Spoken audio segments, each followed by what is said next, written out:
It may seem incredible, but it is true. The world in which we live is a world of imagination. In fact, life itself is an activity of imagining.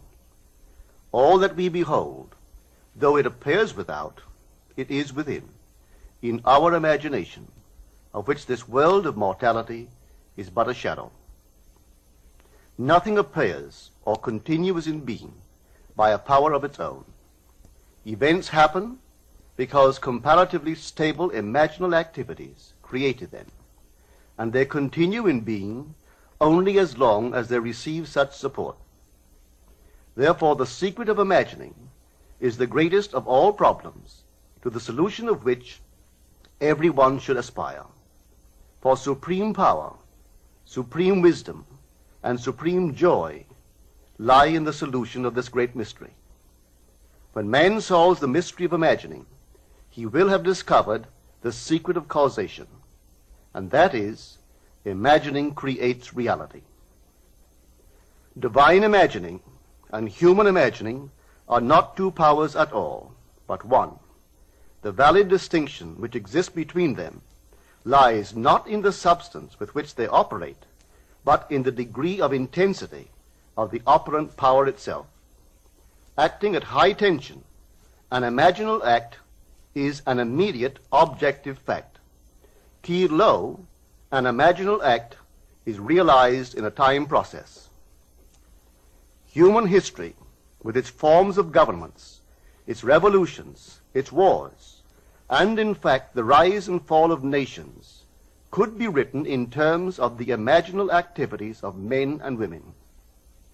All imaginative men and women are forever casting forth enchantments, and all passive men and women who have no powerful imaginative lives are continually passing under the spell of their power. If imagination is the only thing that acts or is in existing beings or men, as Blake believed, then we should never be certain that it was not some woman treading in the winepress who began that subtle change in men's minds, or that the passion because of which the earth has been drenched in blood did not begin in the imagination of some shepherd boy, lighting up his eye for a moment before it ran upon its way. The future is the imaginal activity of man in its creative march. Imagining is the creative power, not only of the poet, the artist, the actor, and orator, but of the scientist, the inventor, the merchant, and the artisan. Its abuse in unrestrained, unlovely image-making is obvious, but its abuse in undue repression breeds a sterility which robs a man of actual wealth of experience. Imagining novel solutions to ever more complex problems is far more noble than to restrain or kill out desire. Life is the continuing solution of a continuously synthetic problem. Imagining creates events. Our world, created out of men's imagining, comprise unnumbered warring beliefs. Therefore, there can never be a perfectly stable or static state. Today's events are bound to disturb our yesterday's established order. Imaginative men and women invariably unsettle a pre-existing peace of mind. Hold fast to your ideal in your imagination.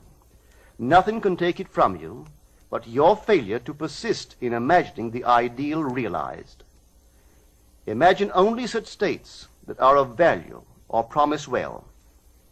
To attempt to change circumstances before we change our imaginal activity is the struggle against the very nature of things. There can be no outer change until there is first an imaginal change. Everything we do, unaccompanied by an imaginal change, is but futile readjustment of surfaces. Imagining the wish fulfilled brings about a union with that state, and during that union we behave in keeping with our imaginal change. This shows us that an imaginal change will result in a change of behavior. However, our ordinary imaginal alterations, as we pass from one state to another, are not transformations, because each of them is so rapidly succeeded by another in the reverse direction. But whenever one state grows so stable as to become our constant mood, our habitual attitude, then that habitual state defines our character and is a true transformation. Now let me call your attention to the design on the cover of this record. You will notice a man sitting on a park bench, imagining himself to be in a home. This is the secret of those who lie in bed awake while they dream things true. They know how to live in their own dream house until, in fact, they do.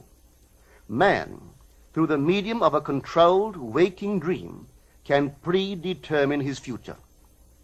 That imaginal activity of living in the feeling of the wish fulfilled leads man across a bridge of incident to the fulfillment of the dream. If we live in the dream, thinking from it and not of it, then the creative power of imagining will answer our adventurous fancy, and the wish fulfilled will break in upon us and take us unawares. Man is all imagination. Therefore, a man must be where he is in imagination, for his imagination is himself. To realize that imagination is not something tied to the senses or enclosed within the spatial boundary of the body is most important. Although man moves about in space by movement of his physical body, he need not be so restricted. He can move by a change in what he is aware of. However real the scene on which sight rests, man can gaze on one never before witnessed. He can always remove the mountain if it upsets his concept of what life ought to be. This ability to mentally move from things as they are to things as they ought to be is one of the most important discoveries that man can make. It reveals man as a center of imagining, with powers of intervention which enable him to alter the course of observed events, moving from success to success through a series of mental transformations of nature, of others, and himself. How does he do it? Self-abandonment. That is the secret. He has to abandon himself mentally to his wish fulfilled, in his love for that state, and in so doing live in the new state and no more in the old state. Now we can commit ourselves to what we do not love.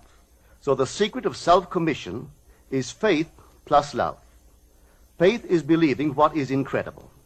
We commit ourselves to the feeling of the wish fulfilled, in faith that this act of self-commission will become a reality, and it will, because imagining creates reality.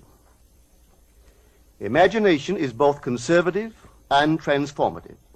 It is conservative when it builds its world from images supplied by memory and the evidence of the senses. It is creatively transformative when it imagines things as they ought to be, building its world out of the generous dreams of fancy. In the procession of images, the ones that take precedence naturally are those of the senses. Nevertheless, a present sense impression is only an image. It does not differ in nature from a memory image or the image of a wish.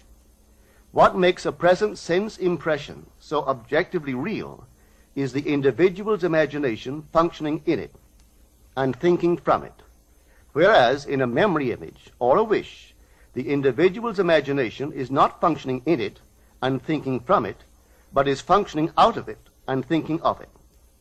If the individual would enter into the image in his imagination, as the design on the cover of this record suggests, then would he know what it is to be creatively transformative. Then would he realize his wish, and then he would be happy. Every image can be embodied, but unless man himself enters the image and thinks from it, it is incapable of birth. Therefore, it is the height of folly to expect the wish to be realized by the mere passage of time. That which requires imaginative occupancy to produce its effect obviously cannot be effected without such occupancy.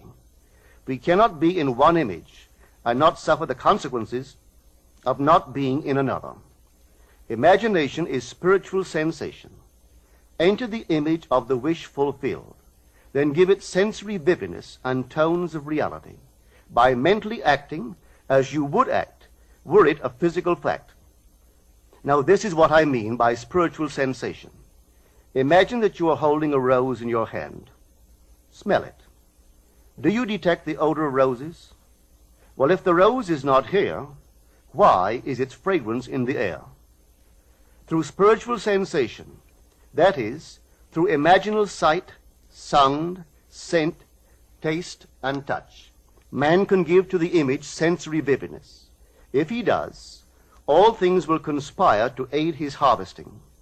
And on reflection, he will see how subtle were the threads that led to his goal. He could never have devised the means which his imaginal activity used to fulfill itself. If man longs to escape from his present sense fixation, to transform his present life into a dream of what might well be, he has but to imagine that he is already what he wants to be, and then feel the way he would expect to feel under such circumstances. Let him, like the make-believe of a child who is remaking the world after its own heart, create his world out of pure dreams of fancy. Let him mentally enter into his dream. Let him mentally do what he would actually do were it physically true. He will discover that dreams are realized not by the rich, but by the imaginative. Nothing stands between man and the fulfillment of his dreams but facts, and facts are the creations of imagining. If man changes his imagining, he will change the facts. Man and his past are one continuous structure.